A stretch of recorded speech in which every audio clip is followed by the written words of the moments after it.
O resgate da escravidão. Deus fez esse plano, planejou tudo isso. Isso veio do coração de Deus. Nós éramos escravos do pecado, como diz em Romanos 6,6. Mas o Senhor nos libertou dessa escravidão. Nós fomos resgatados. Como diz lá em Colossenses 1,13, Ele nos resgatou do domínio das trevas e nos transportou para o reino do seu Filho amado, em quem temos a redenção, a saber, o perdão dos pecados. Deus nos tirou dessa prisão do pecado, que é o ser humano sem Cristo. Essa prisão que leva a uma condenação eterna no final, que é o que o inimigo quer. O inimigo, ele quer levar a coroa da criação, aquele que Deus fez, a humanidade, porque pecou. O projeto maligno é levar pessoas para o inferno. E o projeto de Deus para nós é nos levar para a eternidade com Ele. E enquanto a gente estiver aqui nessa terra,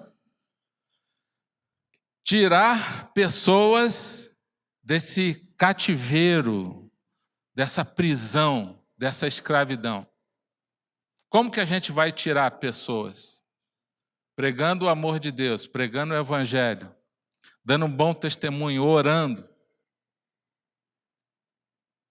crescendo na palavra, testemunhando o amor de Deus. E aí, tendo unidade, nós falamos disso domingo passado, quando nós falamos dessa igreja família. Essa unidade em amor torna Deus visível ao mundo. As pessoas começam a enxergar Deus por causa desse amor entre essa unidade no corpo de Cristo. E então, as pessoas são atraídas por isso e Deus completa o plano dele para aqueles que desejam, que é o resgate. É trazer essa pessoa para o reino do seu Filho amado, o reino de luz. Tira das trevas e traz ela para o reino de Deus. E Deus coloca então o selo de propriedade em cada um de nós, que se chama, quem é que lembra? Hein? Qual é o selo que Deus coloca em nós? Efésios 1,13. Espírito Santo. É o selo de propriedade de Deus. Deus fala assim, ó, esse agora está selado, é meu. É quando a pessoa aceita a mensagem de Deus, do amor de Deus, responde positivamente a isso, e ela deseja realmente Deus na sua vida através de Cristo. O propósito de Deus, do resgate, está no coração de Deus desde o início de tudo. Deus já sabia que o ser humano ia pecar. Tem gente que pensa que Deus foi surpreendido. Não, Deus já sabia. Jesus já estava lá, era a terceira pessoa, a segunda pessoa da Trindade, o Espírito Santo já estava lá, terceira pessoa. Eles já sabiam de tudo, porque Deus é onisciente. Jesus já sabia que ele viria, o Pai já sabia que o ser humano foi dado ao ser humano livre arbítrio para tomar decisões, e é isso que difere, que mostra realmente o amor, quando você dá liberdade para a pessoa escolher. Um amor onde não há liberdade não pode ser chamado de amor. Não tem saída para a pessoa, ela tem que fazer aquilo. É como uma eleição com um candidato só.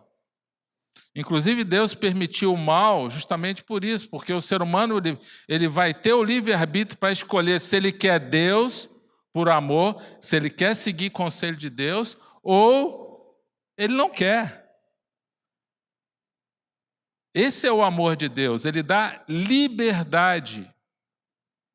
Mas ele dá um conselho para nós. Gálatas 5,13. Não se aproveite da liberdade que você tem em Cristo para fazer coisas erradas, para andar na carne, para ofender pessoas, para fazer o mal. Nós temos liberdade dada por Deus, Ele conquistou para nós essa liberdade, nos tirou da escravidão. E esse processo do resgate, isso é algo antigo. Lá no Velho Testamento a gente já viu o resgate, Deus mostrando o que Ele faria com o próprio Filho. Vamos fazer aqui uma ilustração. 3 homens voluntários. César Conte. O voluntariado é aqui assim na igreja, tá? É assim que funciona. Um voluntariado. César Conte, mais um, Leonardo. Quando demora muito, a gente ajuda, né? Dá um incentivo para a pessoa. Douglas já foi. Opa, já apareceu aqui. Marcos. Enquanto é que o homem demora a pensar, você sabia disso? Homem não é igual mulher, eles estavam processando ainda. Será que eu vou? Será que eu não vou? Será que eu dou oportunidade para alguém? Não era isso, César? Não é verdade, Leonardo? Então tá. Então, César, você fica aqui desse lado. Aqui nós temos o Leonardo, o Marcos e o César. O Leonardo, ele tem uma grande terra. E ele vai querer plantar, mas só que ele não tem dinheiro. Isso aqui está acontecendo lá no Velho Testamento, lá atrás, tá? Ele está sem dinheiro, ele tem terra, mas ele não tem dinheiro. Aí ele vai no credor aqui, que é o Marcos, que tem dinheiro, é o homem que é o banco daquela época, né? E pega um dinheiro emprestado para ele para plantar, comprar semente para plantar. Você empresta aí? Faz um contratozinho, né? E tá bom. Ele pega esse dinheiro e vai e compra semente, vai plantar trigo, planta aquela plantação enorme lá e no meio, antes de fazer a colheita, vem a praga, uma praga e detona com a sua colheita. Você não consegue colher nada. Naquela época não tinha seguro para produtor rural, hoje tem, né? Né, César? Você que entende isso aí, hoje tem, né? Naquela época, uma praga não tinha nem veneno para matar a praga, né? Naquela época não tinha. Então a praga veio e comeu o trigo dele todo. Detonou com o trigo dele. Só que agora ele não tem colheita e ele tem que pagar o Marcos. Olha o problema aí. Deus colocou na Bíblia, como eu resolver isso? Eu vou ter que dar um jeito, senão vai dar briga entre as pessoas, vai dar morte, vai dar... E Deus colocou na palavra de Deus como resolver esses casos. Então, você tem que pagar ele. Você reconhece a dívida? Reconheço. Sim. Você está esperando o pagamento. Então, como fazer, como resolver esse problema? Deus falou, não tem como pagar, dá a terra para ele. Papel assinado, recebe a terra dele, mas só que a dívida era tão alta que a terra dele não era muito grande. E não tinha como pagar só com a terra, era muito dinheiro. Então, como é que Deus falou para resolver esse problema? Você vai trabalhar para ele de graça. Contratozinho lá, assinado, você vai ser escravo dele. Escravo é aquele que trabalha obrigado, pagando a dívida, sem salário nenhum. Ele vai te sustentar, te dar comida. Só que você sozinho também não paga a conta. Vai a tua mulher e os filhos no pacote. Todo mundo trabalhar, escravidão. Né? Que desespero, né? Você está com o coração partido? Oh, com certeza, quebrado. Até você está com pena dele. Não muito, né? Ele está pedindo liberação. Não. Ele quer o dinheiro dele de volta. Ele tirou do banco o dinheiro. Entendeu? É um empresário ali. O negócio dele é financeiro. É só relacionamento comercial, né, Marcos? Então, você agora vai trabalhar para a família dele. E aí Deus colocou outro negócio legal na Bíblia. O que está escrito lá? Que nós temos o ano sabático a cada 7 anos. O ano sabático não pode plantar nada, tem que descansar a terra. E Deus promete, quem obedecer isso, ele vai gerar colheita para os anos seguintes. que pode ficar tranquilo, não precisa plantar nada, que ele vai fazer nascer sem plantar. É a promessa de Deus, está na Bíblia. Só que no ano sabático ele colocou também o seguinte, que todos os escravos, ou seja, no 7º ano, serão liberados. Tua alegria durou pouco, viu? Você percebe que Deus ele cria uma legislação, mas ele protege as pessoas? Ele protege. Você vai trabalhar por um tempo, não interessa a dívida. São 6 anos que tu vai trabalhar para ele lá. No 7º ano, você tem que liberar ele e ainda dos seus recursos você abençoar ele, dar boi para ele, você vai dar colheita, animais, você vai ter... É o que está escrito na Bíblia, eu vou ler depois o versículo. Tua alegria durou pouco, né? Mas é assim, por quê? Porque Deus protege. O plano de Deus é que as pessoas não fossem pobres, miseráveis. O plano de Deus é que as pessoas tenham o necessário para o seu sustento, para a sua família. Mas só que você tem um primo distante, que é o César, o primo distante está aqui, ó, cheio de terra, cheio de dinheiro, né? E ri à toa, tem tanto dinheiro que ele ri até à toa, assim, está sempre rindo, não tem problema. Aí ele tomou conhecimento da história do primo Leonardo. Ô primo, né? Ô, meu primo. Me tira dessa, né? E aí ele está no 1º ano de escravidão, olha. Aí você ficou sabendo. Puxa vida, Leonardo, gosto tanto dele, meu primo querido, a família dele. Está lá escravo do Marcos, pagando a conta. Ele não fez nada de errado, não, ele só está cumprindo a lei de Moisés. Ele não é vilão, não, ele só está cumprindo a lei. Que Deus é que criou esse negócio, né? Mas você ficou sabendo. E você pensa assim, caramba, ainda tem mais 5 anos de trabalho, já trabalhou quase um inteiro. Aí você lembra, não, vou fazer alguma coisa. Aí entra a figura do resgatador. Resgatador é aquele que vai tirar da situação de escravidão, de escravo. Deus já estava apontando para aquilo que Jesus faria no futuro. E ele vem, então, paga toda a dívida dele. Paga tudo. Paga e resolve esse problema. Aí o Leonardo agora vai contigo, leva ele para lá. Ele agora é teu parceiro. Você ficou feliz? Tá bom, ótimo. Pagou tudo? Pagou tudo? Recebi a conta, tá bom. Tá. Você ficou feliz? Eu muito feliz. E você ficou feliz de... Eu fiquei muito feliz de poder resgatar ele.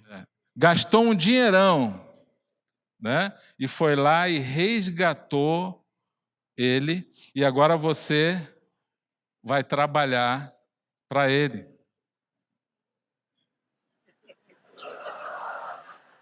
É assim, meu irmão.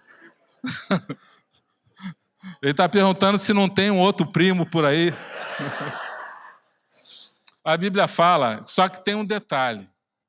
Esse resgatador aqui, ele não vai tratar ele como servo, como empregado. Ele vai tratar como um filho, como alguém da família. Você entendeu? Já melhorou, né? É alguém da família que está junto ali e vai trabalhar e vai servir. Se ele te pedir um favor para você fazer, você vai aceitar? Se ele falar assim, olha, ô Leonardo, me ajuda a fazer esse serviço aqui na fazenda, você vai fazer? Agora. Você vai pensar assim, poxa, esse cara deu o dinheiro todo, deu a vida dele por mim, porque, meu irmão, dinheiro é vida. O seu dinheiro que você ganha é o seu tempo, a sua habilidade, convertido numa moeda. Aquele tempo que você usou para trabalhar não volta mais. Ele deu a vida dele pelo Leonardo e pela família dele. E quando ele pede alguma coisa, você aceita e faz rapidinho? Pronto. Por quê? Porque você tem o quê? Gratidão, amor. Gratidão. Essa é a palavra-chave. Gratidão. Você entendeu como é que funciona o resgate? Né? Agora, você acha que você vai ficar sem terra a vida toda? Não. Sabe o que Deus faz no ano do jubileu? O ano do jubileu são 49, 7 semanas de ano, 7 vezes 7, 49. A cada 50 anos, também está na Bíblia, ele perdeu a terra dele, né? Ele vai receber tudo de volta no ano do jubileu. Se ele tiver morto, a família dele recebe. Por que Deus planejou isso? Você gastou um dinheirão, mas você sabe que no ano do jubileu você vai devolver tudinho para ele. Ele vai pegar a terra dele de volta e ele vai ser restituído, porque Deus planejou isso. É um negócio fantástico isso. Quando você começa a ver a Bíblia lá no Velho Testamento, mesmo sendo a lei de Moisés, que para nós já caiu, você vê o cuidado que Deus tinha com as famílias para que elas fossem restituídas, mesmo que em situações como essa, de um problema que ele não teve culpa, ou até em situação que a pessoa falhou, não soube planejar direito, Deus vai lá e restitui. Amém? Então você é o resgatador. Tem um exemplo de resgatador na Bíblia muito famoso, conhecido, que é o Boaz, né? Que resgatou Noemi e Ruth, e ele pagou porque era um parente próximo. O resgatador é sempre um parente próximo. Amém? Obrigado. Pode aplaudir nossos irmãos aqui. Glória a Deus.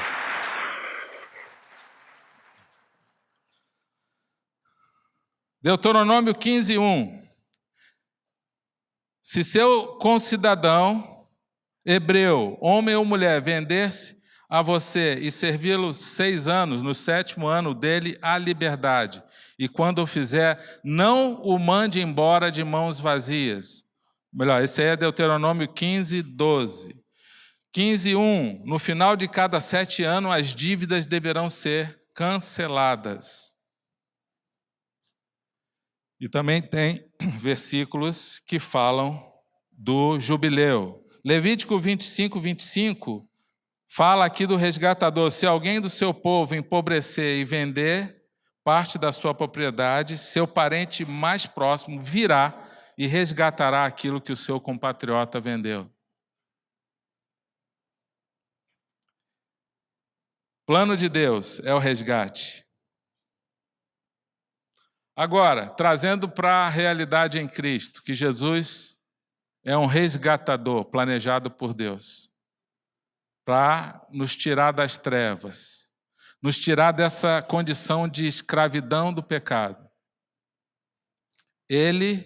Só Ele poderia pagar esse preço.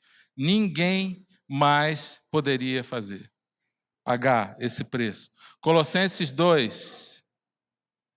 Ele nos perdoou todas as transgressões e cancelou a escrita de dívida que consistia em ordenanças e que nos era contrária. Ele a removeu pregando-a na cruz. Jesus cancelou a nossa dívida, ele foi o resgatador. Ele fez o resgate. Cancelou e pagou o preço com o seu próprio sangue na cruz.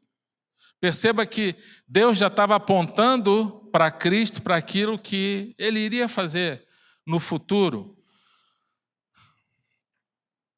Apocalipse 5:9, pois foste morto e com teu sangue compraste para Deus homens de cada tribo, língua, povo e nação. Diga para o seu irmão, você foi comprado. Você não é de si mesmo.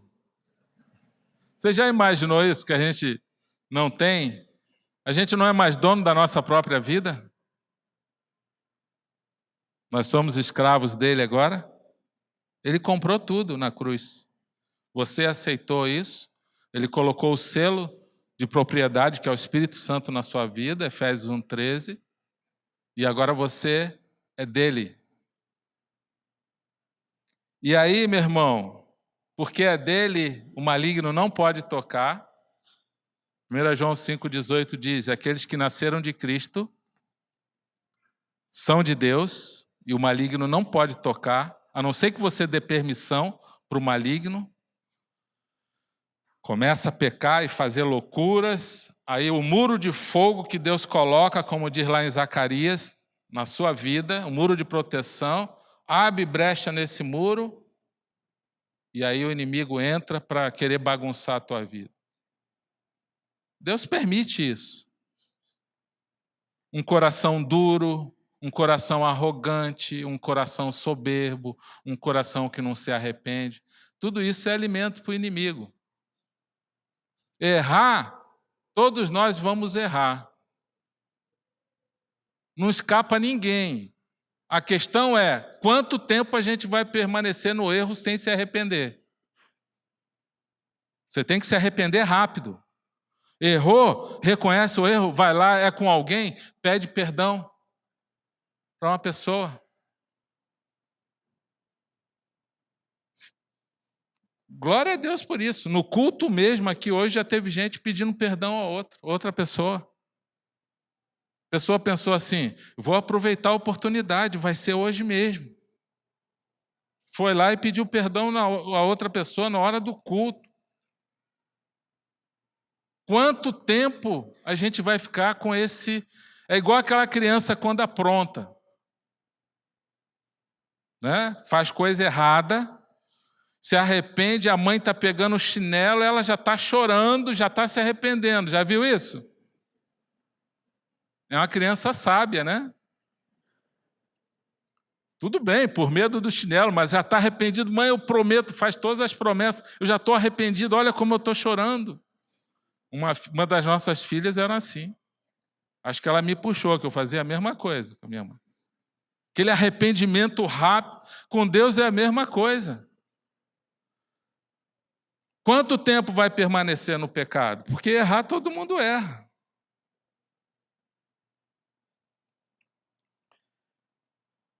Quais as implicações? O que isso tem a ver com a nossa vida hoje? Que Jesus, né, é o nosso resgatador e Ele nos comprou. O que isso tem a ver com a sua vida? Primeiro, nós somos servo dele. Se ele pagou a nossa conta e ele fez o resgate, a gente tinha uma dívida enorme. Ele é o resgatador, nós somos servo dele. Agora, somos um servo que vamos ser obrigados, oh, que saco, oh, ter que servir esse cara, ser escravo dele, oh, que coisa horrível. Cadê o Leonardo? Tá aí. Leonardo, você ficou feliz que você foi resgatado? Já pensou aquela escravidão?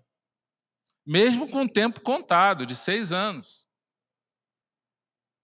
Agora, Jesus nos resgatou, não foi de um tempo de 6 anos de escravidão. Ele nos resgatou de uma eternidade de escravidão no inferno. Aí ele pede para a gente assim, meu filho, perdoa o teu próximo. Meu filho, que coração duro, para de julgar os outros. Se arrependa. Para de ficar vigiando os outros no Facebook para ver se ele está entrando, falando que não deve. Cuida da sua vida. Cuida do teu coração. Eu já vi irmãos com prazer de ver o erro do outro. Enquanto uns choram porque o outro está pecando, o outro parece que sente uma alegria. Ah, peguei ele mais uma vez nesse erro. Glória a Deus. Olha, meu irmão, Deus nos deu uma liberdade em Cristo que a gente não se aproveite da nossa liberdade para semear na carne e andar na carne, que a gente vai colher destruição.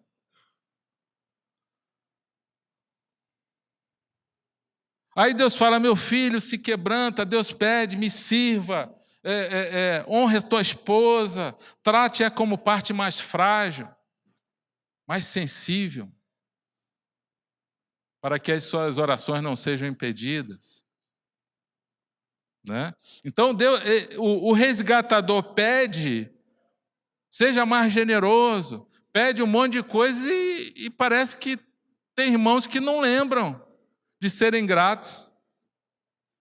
Que a gente ia para as trevas e a gente não vai mais. Que Deus é bom. Então, eu quero que você entenda por que a gente serve. Por causa disso. Por gratidão. Não é por obrigação. Você não vai ver em nenhum momento Deus obrigando nenhuma pessoa a ir na igreja. Nenhuma pessoa. Uma vez uma pessoa veio visitar aqui e falou: pastor, é verdade que na sua igreja não precisa dar dízimo? É aqui mesmo que eu vou ficar. Ele não falou isso, mas eu li a mente dele. Eu falei: não, ninguém é obrigado a fazer nada aqui. Como assim ninguém é obrigado a fazer nada? Não, Deus não nos obriga a nada. Alguém te obrigou a vir aqui na igreja hoje? Não, não obrigou. Deus não obriga, Deus dá liberdade para a gente, livre-arbítrio de escolha. Agora, o que a gente faz para Deus, o que interessa para Ele é a motivação no coração. O que está por trás daquilo que a gente está fazendo para Deus? É benefício próprio? É reconhecimento? É raiz de orgulho? Ou é gratidão? Ou é amor? Amor pelo próximo? Amor ao Senhor, que se reflete diretamente no amor ao próximo? Isso é aí que está a questão. Mas agora que vocês foram libertados do pecado, se tornaram escravos de Deus, diga, escravos de Deus. Deus tem um bando de escravos, somos nós. A Bíblia que está falando. Ah, que Senhor bom, ainda nos trata como filho. Escravos de Deus, o fruto que colhem leva à santidade. É uma escravidão que produz santidade no coração. E o seu fim é a vida eterna, ou seja, uma vida com Ele. Eu quero essa escravidão. Quem quer essa escravidão aqui? Escravidão de Deus, sou escravo de Deus. Paulo falou que ele era escravo de Cristo também. E aqui ele está falando, escravo de Deus.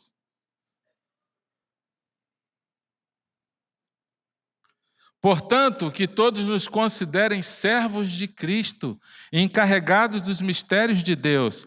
O que se requer desses encarregados é que sejam fiéis. Você teria coragem, Leonardo, de enganar o seu resgatador? De ser infiel, né? Dele pedir uma coisa para você, você virar as costas e fazer outra? Você teria coragem? Não. Por que não teria? O resgatador, o César, precisa provar alguma coisa para ele que ama ele, que quer o bem dele? Sim ou não? Precisa provar? Já provou. Ele deu a vida, deu toda a riqueza dele, dinheiro dele, ele foi lá e pagou tudo. Deus precisa provar para nós alguma coisa que nos ama? Ele já provou na cruz.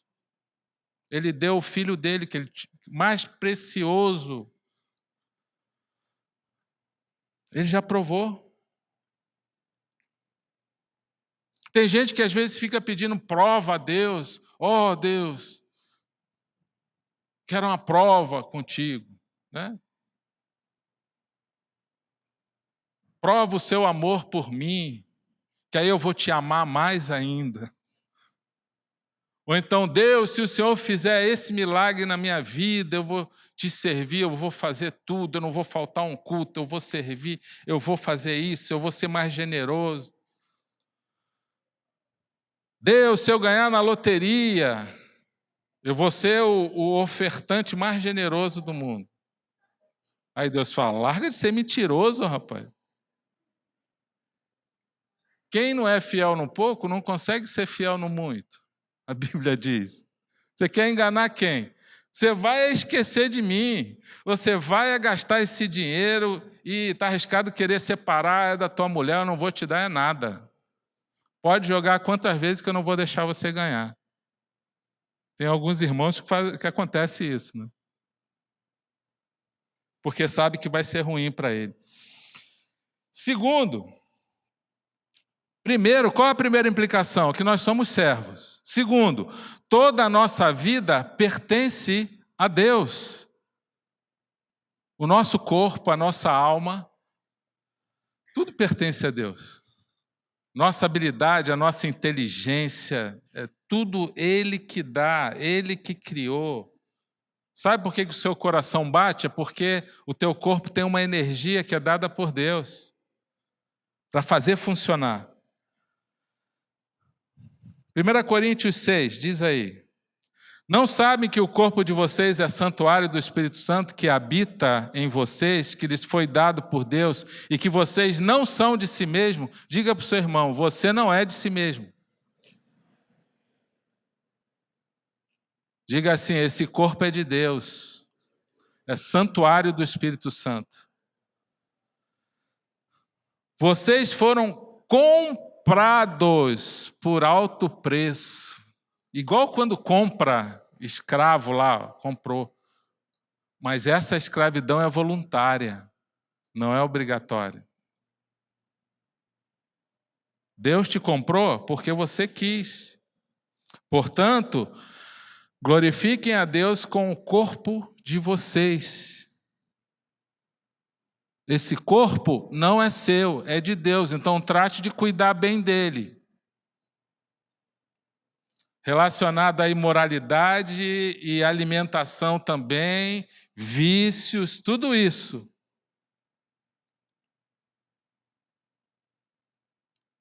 Esses dias, naquele mês de Provérbios, ali, eu vi um versículo, Deus condenando aquele que come muita carne, que são os glutões. E o Espírito Santo falou comigo, porque eu gosto muito de carne. Foi uma pedrada, eu li aquele versículo, Provérbios, eu já perdi as contas de quantas vezes eu li. Mas nunca aquele versículo bateu em mim como se fosse um tiro. Eu falei: Deus me perdoe, Senhor. Depois daquele dia eu nunca mais consegui comer carne. Não sei até quando eu vou durar. Já me convidaram para a churrascaria, eu fui na churrascaria e eu não comi carne naquele dia.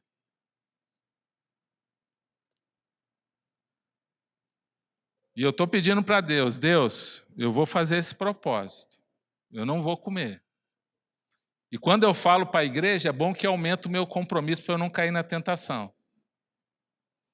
Já pensou, caramba, o pastor falou aquele negócio no culto e de repente você me vê lá na Portal, comendo a picanha lá. O que deu no homem? Ele ficou louco. Ele dá um testemunho porque eu fiz um propósito até o final do ano e não vou comer. Falar: Deus, eu vou fazer isso para o Senhor. Para o Senhor, porque eu era um glutão e eu não quero ser mais isso. Talvez comigo tenha que ser assim radical. Não estou falando para você fazer a mesma coisa. Deus trata cada um de formas diferentes. Mas, de repente, o teu problema não é na área da carne, da comida. A tua área é outra. Que você vai ter que tratar de forma radical também. E se você perguntar para o Espírito Santo, ele fala: o nosso corpo não é nosso. Esse corpo não é teu. Alguns anos atrás, a gente morava no Rio de Janeiro ainda, na nossa igreja, foi um senhor lá, um convertido, que era um bruxo.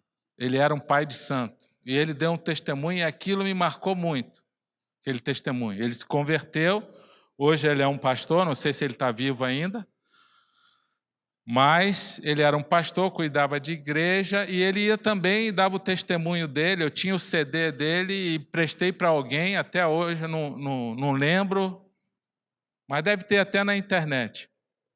Eu não lembro o nome dele, porque eu tinha o CD, emprestei para alguém, e acabou que a pessoa, não lembro nem para quem emprestei. E ele disse o seguinte, que ele ia para os cemitérios, porque a entidade dele, o espírito maligno, pedia para ele violar os sepulcros, abrir o sepulcro e pegava lá os cadáveres lá, abria o cadáver. Tinha que ser na semana que a pessoa tinha sido enterrada. Não podia ser um cadáver em composição há muito tempo. Tinha que ser meio que fresco ali. Tem que ser uns dias depois só. E ele abria, cortava o corpo da pessoa, junto com os outros auxiliares dele lá, tudo endemoniado, e comia as vísceras daquele cadáver. Só que isso não é o ser humano que fazia isso. É o diabo que fazia isso. O demônio fazia isso com a pessoa. Né? E eles chegaram no corpo de uma mulher, uma senhora de idade já, e quando ele foi tocar naquele corpo, o outro lá falou que não podia tocar e ficou endemoniado lá na hora e tal, e não pode tocar nesse corpo. Mas por que não pode? Porque ela não é uma das nossas. E ele ficou curioso, mas por quê? Aí a entidade lá falou, não, porque esse corpo pertence a ele. Demônio não gosta de falar nome de Jesus nem de Deus. Já tive experiência de expulsar em várias situações, eles não falam. Não falam. E ele falou, é dele lá, é dele, não pode mexer nessa aí. E aquilo incomodou ele. Ficou tão intrigado, mas que ele é esse que tem um poder sobre esse corpo? E aquilo, inclusive, despertou ele para Cristo. Ele falou, não, eu quero esse poder, esse cara tem mais poder do que as outras entidades que eu sirvo. Eu quero conhecer. E isso foi uma das coisas que criou o gatilho para ele se converter e buscar a Cristo de verdade. E ele dá esse testemunho. E na mesma hora eu fiquei pensando, Deus, se o Senhor tem a capacidade, o poder, o amor, a proteção, com um corpo em decomposição, que o Senhor mesmo fala que vai voltar ao pó, que é matéria. Se até esse corpo o Senhor tem zelo, imagina com os seus filhos vivos na terra. Amém? Na mesma hora, e isso veio à minha mente naquela época, eu falei, como é que pode proteger um corpo? Deus está preocupado, vai virar tudo terra, isso aí. Se você já viu alguém que já tenha visto uma exumação, você vê lá que o corpo vira literalmente terra, volta ao pó, fica tudo um farelo.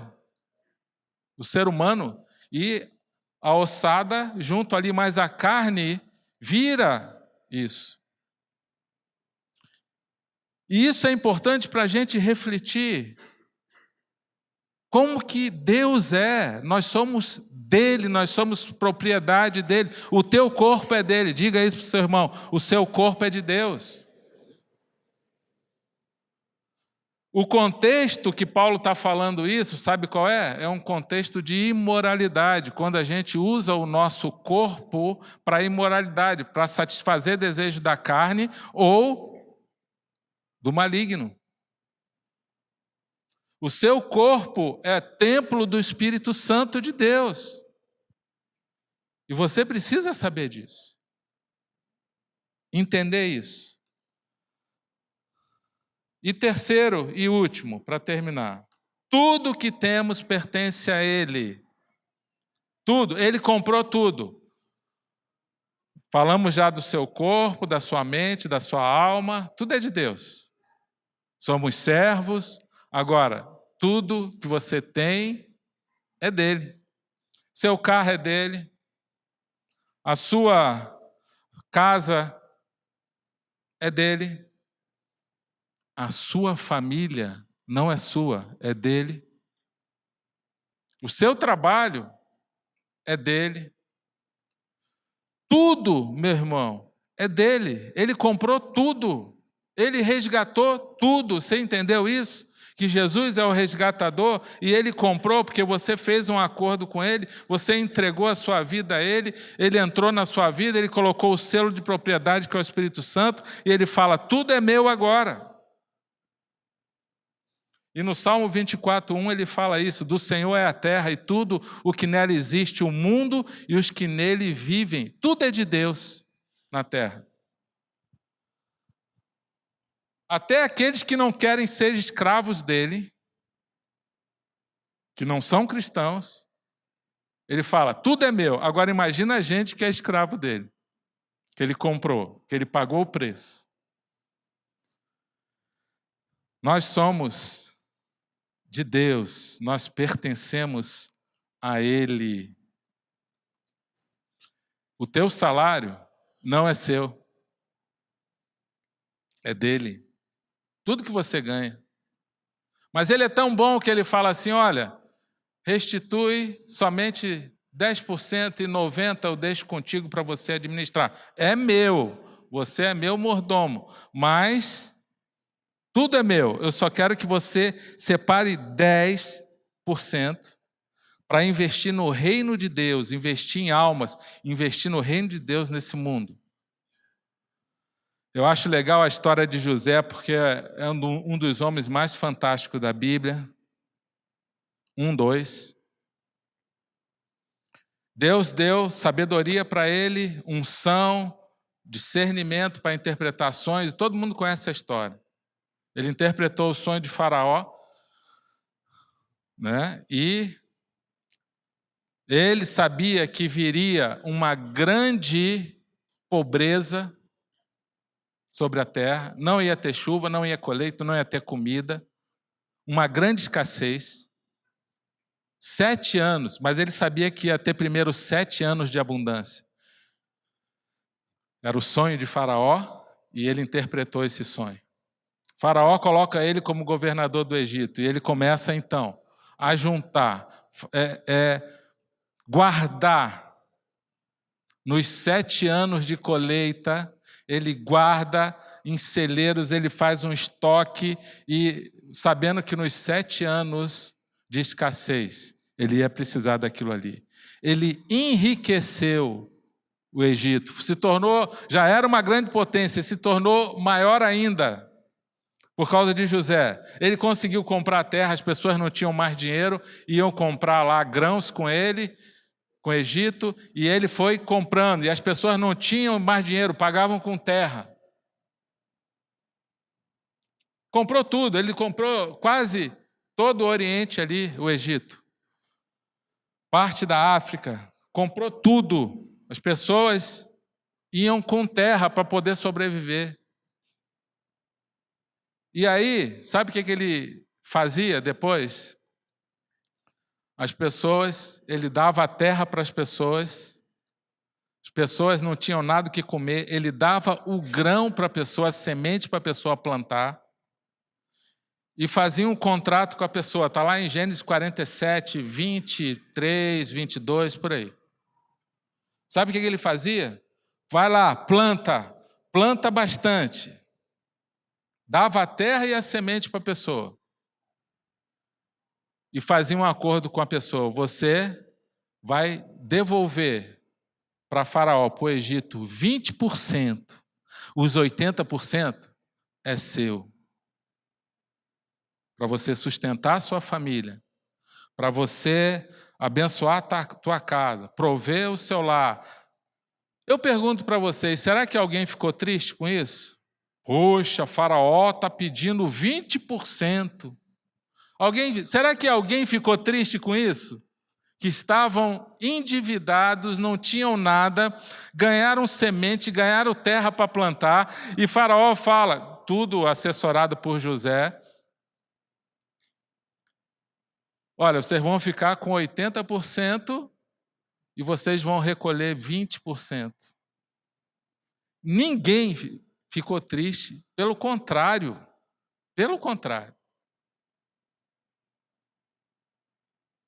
O resgatador, ele dá condições para a pessoa, porque o resgatador, que é o nosso Deus, ele não nos trata como servos, como empregados dele, ele nos trata como alguém da família que nos ama. É o nosso Pai, amém? Creia nisso, meu irmão, porque isso é libertador. O que implica nisso? Mas vós sois a geração eleita, o sacerdócio real, a nação santa, o povo adquirido, para que anuncieis as virtudes daquele que vos chamou das trevas para a sua maravilhosa luz. Fomos adquiridos para quê? Para anunciar as virtudes do resgatador. Qual é a maior virtude de Deus? Amor. A Bíblia diz, em 1 João 4, Deus é amor. Deus nos chamou, nos comprou, agora vão e anunciem esse amor para o mundo, para as pessoas. Você foi resgatado, então você anuncia para as pessoas que você tem contato, na sua família, nos seus amigos, todos que você se relaciona, você anuncia esse amor, porque você foi adquirido, você é dele. Você é um representante dele. Para quê? Até chegar ao fim, que é a vida eterna.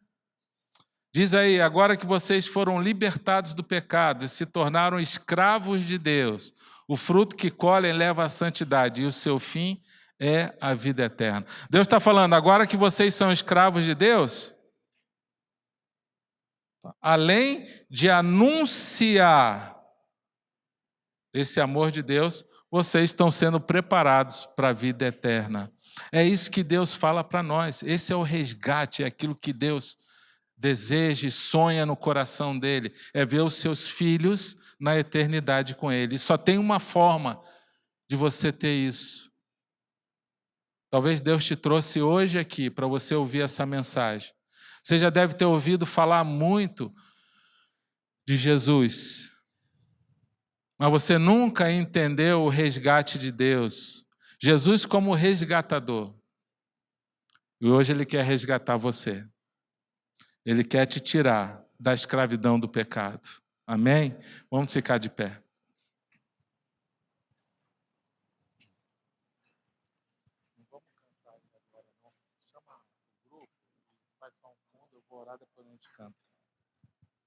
Eu quero orar por você. E quero dar a oportunidade para você entregar a sua vida a Cristo. Entregar o teu coração totalmente a Ele. E falar, Senhor, eu quero ser comprado por Ti. Eu não estou em busca de uma religião. E nem Deus está. Nós estamos em busca da verdade. A verdade de Deus é acima de qualquer religiosidade. Deus te trouxe hoje aqui para você ouvir essa palavra e se render a Ele totalmente. E falar, Senhor, eu quero ser resgatado. Fecha teus olhos agora.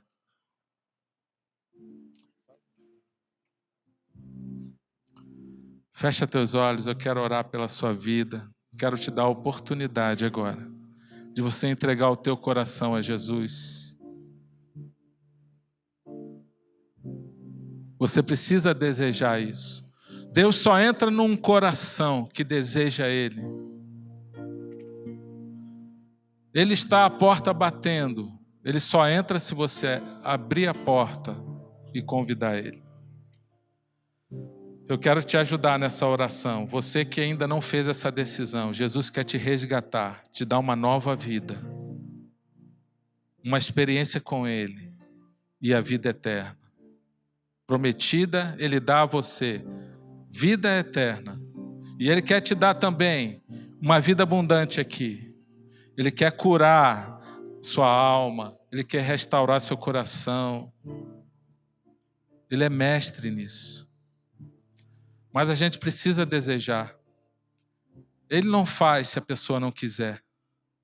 Ele só faz se ela desejar. Por isso eu quero te convidar agora a repetir essa oração comigo. Eu quero te ajudar nessa decisão. Se você quer ser resgatado por Cristo, quer que Ele entre na sua vida, coloque o selo do Espírito Santo na sua vida. Você que ainda não fez essa decisão, ore comigo assim, repita comigo. Diga assim, Senhor Jesus, eu te recebo como meu Senhor e Salvador. Eu quero ser comprado por Ti. partir de hoje eu sou teu. Entra na minha vida. Transforma a minha vida, Senhor.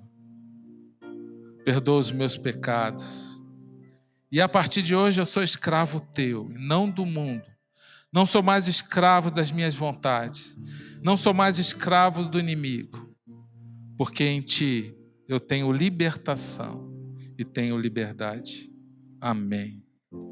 Se você fez essa oração comigo, de coração, entregando a sua vida a Cristo, eu quero te conhecer. Levante bem alto sua mão, não tenha vergonha. Bem alto assim, isso. Aquele que me confessar publicamente diante dos homens, eu confessarei diante do Pai. O Senhor já está entrando na tua vida. Ele vai enviar o Espírito dele no teu coração. Nós vamos cantar um louvor aqui. Eu gostaria que você viesse aqui à frente para... Como igreja, nós queremos agradecer a Deus pela sua vida, orar por você, pedir a bênção de Deus. Não tenha vergonha, não. O inimigo vai querer te segurar aí. Mas declare a sua fé. Confesse publicamente, não tenha vergonha. Quero pedir a bênção de Deus. Toda a igreja junto. Estenda a mão sobre eles. Pai, obrigado por esses irmãos que estão aqui hoje, Pai, se rendendo a Ti, Senhor. O Senhor comprou cada um deles com o Teu sangue poderoso. Eles são teus filhos. Somos servos, mas somos filhos. Pai, nós pedimos a tua bênção sobre eles. Que o Senhor possa fortalecer eles na fé. Que eles possam se sentir acolhidos aqui. Que eles possam se sentir amados por ti. Amados pela tua igreja. Pai, ajuda eles a caminharem contigo e serem abençoados. Senhor, livra eles do mal. Pai, protege eles em nome de Jesus. Eu quero convidar vocês que estão aqui na frente para irem ali na salinha do lado ali. Nós queremos entregar um material para você, tá? Enquanto isso a gente vai estar já encerrando o culto, mas pode seguir ali com o pastor Christian, aqui, ó, aqui do lado. Ele vai entregar um material para vocês, a gente vai terminar o louvor e a gente está encerrando o culto, tá? Que Deus abençoe. Vamos orar encerrando esse culto. Pai, obrigado, Senhor, por esse culto. Obrigado por tudo que nós fizemos aqui. É tudo para a honra e glória do Teu nome. Obrigado por cada pessoa que participou desse momento. Nós pedimos a Tua bênção, proteção na vida de cada um. Livra do mal, guarda as famílias, Pai. Santifica a Tua igreja, protege a Tua igreja. Que o inimigo não tenha poder para tocar nenhuma dessas pessoas, porque todos pertencem a Ti, são Teus filhos. Nós Te agradecemos em nome de Jesus. Amém, amém.